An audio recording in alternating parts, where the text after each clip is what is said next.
அஸ்ஸலாமு அலைக்கும் வரஹ்மத்துல்லாஹி வபரகாத்துஹு. நான் உங்கள் ஆக்கூர் ரிப்பாய் பேசுகிறேன். எதற்காக இந்த வீடியோனா,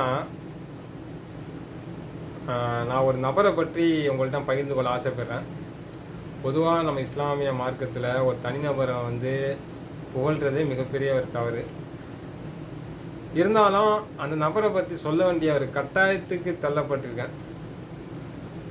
ஏன்னா அந்த நபரை பற்றி உங்களுக்கு கூர்ந்தால் தான் கொஞ்சமாச்சும் கொஞ்சம் நீங்கள் கொஞ்சம் உங்களுடைய மன்னிக்கவும் உங்களுடைய 6ஆம் அறிவை நீங்கள் யூஸ் பண்ணுவீங்கன்னு நினைக்கிறேன். எதற்காக சொல்கிறேன்னா, கடந்த 2015ஆம் ஆண்டு இஸ்லாமிய மார்க்க வளாகம் என்ற ஒரு டெலிகிராம் குழுமத்தில் ஒரு சகோதரர் பயான் பண்ணிகிட்ருக்கார். அவருடைய தமிழ் உச்சரிப்பும் சரி, அரபிய உச்சரிப்பும் சரி, அவ்வளோ அழகாக இருந்துச்சு.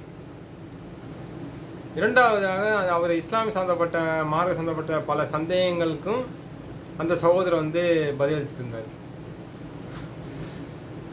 எனக்கு என்ன, யாரும் அந்த சகோதரி புதுசாக வந்திருக்காரு, இதுக்கு முன்னாடி அவரை பார்த்த இல்லையே, சிறப்பான முறையில் பயான் பண்ணுறாப்புல, இஸ்லாமிய மார்க்க சம்மந்தப்பட்ட கேள்விக்கு அருமையான முறையில் குர்ஆன் ஹதீஸ் அடிப்படையில் ஆதாரபூர்வமாக பதில் சொல்கிறாப்புல, யாராக இருக்கு இவர்? ஆனால் அந்த சகோதரர் அந்த பையன் கேட்கும்போது அவர் பார்த்தவொடனே எனக்கு அவர் மேலே ஏதோ ஒரு அன்பு, பாசம், அவர் நேசம் என்னையே அறியாமல் அவர் மேலே அவன் ஏற்பட்டுட்டு, அது அல்லாஹ் சுப்ஹானஹு வ தஆலா அவர் மீது எனக்கு ஒரு அன்பு ஆரம்பிச்சிட்டான். அது எந்த எப்படின்னா அது எப்படி சொல்லுன்னு தெரியல. ஒரு முறை அந்த சகோதரர் டெலிகிராமில் தன்னை பற்றி ஒரு அறிமுகம் செய்கிறார். நீங்கள் எல்லாரும் நீ அஜித் சொல்லி கேள்வி கேட்குறீங்க, நான் அஜித் இல்லை, நானும் உங்களை மாதிரி ஒரு சாமானிய மனிதன் தான். அதாவது இந்த உரையாடல் இந்த இது எப்படின்னா 2015 அந்த காலகட்டத்தில் அவர் டெலிகிராமில் பேசுகிறாப்புல. இதே மாதிரி நான் 2011க்கு முன்னாடி வரைக்கும் நான் ஒரு கிறிஸ்தவ ஊழியராக இருந்தேன். ஸோ அதன் பின்பு அல்லாஹ் சுப்ஹானஹு வ தஆலா எனக்கு நேர்வழி கொடுத்து இஸ்லாத்தை தழுவி இப்போ இஸ்லாமிய அழைப்பு பண்ணி என்னுடைய வேலைகள் மத்தியில் செஞ்சிட்ருக்கேன்னு சொல்லி தன்னை அறிமுகப்படுத்திக்கிறாரு. ஸோ அந்த ஆடியோ கேட்டு இதுக்கப்புறமும் நம்ம தாமதிக்க கூடாது. ஏன்னா ஒரு சகோதரர் எனக்கு அந்த அவர் பயானை கேட்டதுலேயும் சரி, அவருடைய கேள்வி கேட்டதுலேயும் சரி, அவர் எனக்கு ரொம்ப பிடிச்சி போயிட்டு. ஆனால் அவர்கிட்ட நம்ம நேரடியாக சொல்லலை. இருந்தாலும் தமிழ்நாடு சொல்ல என்ன சொல்கிறாங்க, ஒரு சகோதரன் உனக்கு பிடிச்சிருந்தா அந்த சகோதரத்தோட நேரடியாக அவர்கிட்ட நீ சொல்லிவிடு, அதுதான் நேசத்துக்கு அவருடைய அழகு அப்படி சொல்ல ஒரு ஹதீஸில் நான் கேள்விப்பட்டிருக்கேன். ஸோ அந்த அடிப்படையில்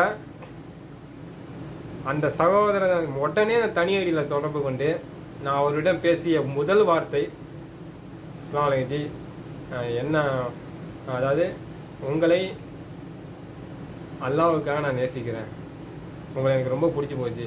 அவர்கிட்ட சொன்ன முதல் வார்த்தை அல்லாஹ்வுக்காக நான் உங்களை நேசிக்கிறேன் என்று சொன்னேன். பதிலுக்கு அவர் எனக்கு நானும் அங்கே அல்லாஹ்வுக்காக உங்களை நேசிக்கிறேன். இதுதான் எங்களுடைய முதல் உரையாடல். அது வரைக்கும் அந்த சகோதரர்கிட்ட நான் தனிப்பட்ட முறையில் பழகினது கிடையாது. சரிங்களா, என்ன யாருன்னு தெரியாது. நான் அவர்கிட்ட ஃபஸ்ட்டு மீட்டிங்லேயே அவர் எனக்கு ரொம்ப பிடிச்சி போய் அல்லாஹ்வுக்காக நான் உங்களை நேசிக்கிறேன் சொன்னேன்.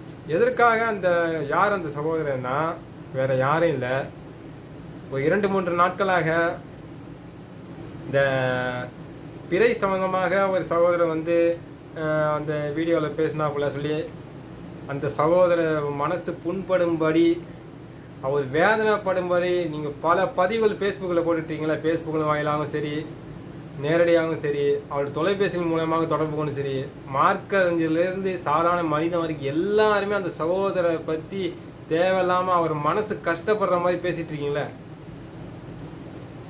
அந்த சகோதரி இப்போ நேற்று தான் அந்த சகோதரருடைய அந்த ஃபேஸ்புக் வீடியோவை பார்த்தேன். அவ்வளோ வேதனைப்பட்டு ஒரு பதிவிட்டுருக்காரு. அந்த சகோதரர் வேறு யாரும் இல்லை, சகோதரர் கோவை முகமது அஸ்கர் அவர்கள், என்னுடைய நீண்டகால நண்பர், என்னுடைய கொள்கை சகோதரர். பழகாமலேயே அவருடைய பார்த்தவனே பிடிச்சக்கூடிய அந்த அளவுக்கு ஒரு இனிமையான அன்பான சகோதரர். அதாவது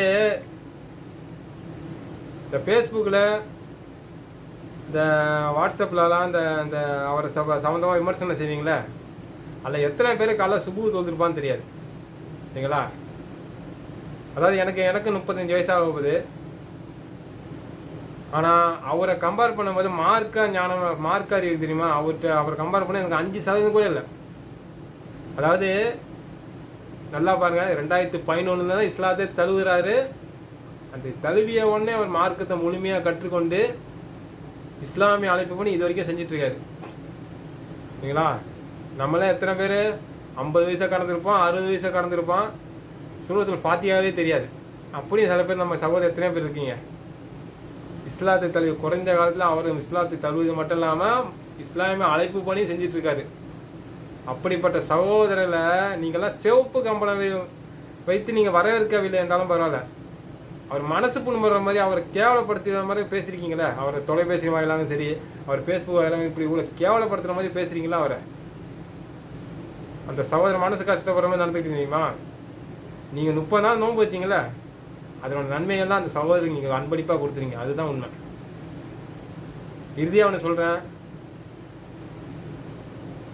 அந்த சகோதரர் மன்னிக்காத வரை அல்லாஹ் சுப்ஹானஹு வ தஆலா உங்களை யாரையும் மன்னிக்க மாட்டான். நீங்கள் எந்த பிறையை வேணால் பின்பற்றுங்க, அது உங்களுடைய தனிப்பட்ட நம்பிக்கை. சரிங்களா?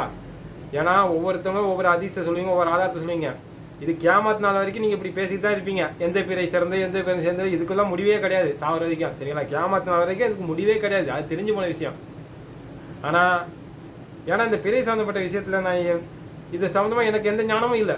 ஸோ இது சம்மந்தமாக நான் எதுவுமே இங்கே எந்த இடத்துலையுமே தேவையில்லாமல் ஒரு விவாதம் பண்ணுறது, வாக்குவாதம் பண்ணுறது, அந்த மாதிரி விஷயமே நான் வச்சுக்க மாட்டேன்.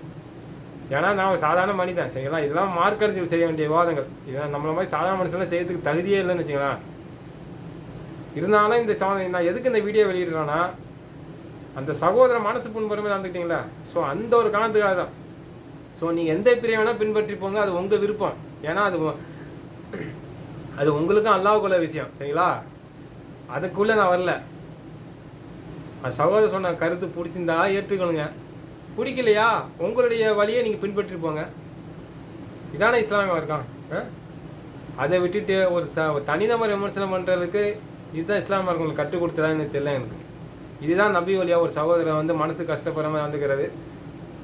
அது வந்து ஒரு இஸ்லாமிய அவர் தன்னுடைய வேலைகள் முதல்ல இஸ்லாமிய அழைப்பு பண்ணி கிட்டத்தட்ட எத்தனை 10 ஆண்டுகளாக செஞ்சிட்ருக்காரு. இஸ்லாமிய அழைப்பு பண்ணி அல்லாஹ்வின் மாபெரும் கிருபையால் 10 ஆண்டுகளுக்கு மேலாக. சரிங்களா? அவர் மனசு நோம்பு பண்ணி நடந்துக்கிறீங்க. கண்டிப்பாக இது மீண்டும் ஒரு முறை சொல்கிறேன், அவர் மன்னிக்காத வர அல்லாஹ் சும்மாத்த அவங்களை மன்னிக்கவே மாட்டான். நீங்கள் என்னத்தை தொழுதான் சரி, என்ன துவாகர், என்ன அல்லாட்ட தௌபா செஞ்சாலும் சரி, அந்த சகோதரன் மன்னிக்காத ஒரு மனுஷன் ஒரு உலகத்தில் ஒரு மூமினுக்கு நீங்கள் ஒரு அவன் மனசு முன்பது அவனை கஷ்டப்பட்ட மாதிரி நடந்துருந்தீங்கன்னா அந்த மனிதன் மன்னிச்சாதான் அல்லாஹ் சும்மா மன்னிப்பான். இது வந்து என்னுடைய சொந்த கட்டணம் இல்லை, நீங்கள் எல்லா பயானையும் கேட்டிருப்பீங்க. ஸோ கண்டிப்பாக அல்லாஹ் சுப்ஹானஹு அந்த சகோதரன் மன்னிக்காத வரை உங்களை மன்னிக்கவே மாட்டான் என்று கூறி என்னுடைய உரையை நிறைவு செய்கிறேன். அஸ்ஸலாமு அலைக்கும் வரஹ்மத்துல்லாஹி வபரகாத்துஹு.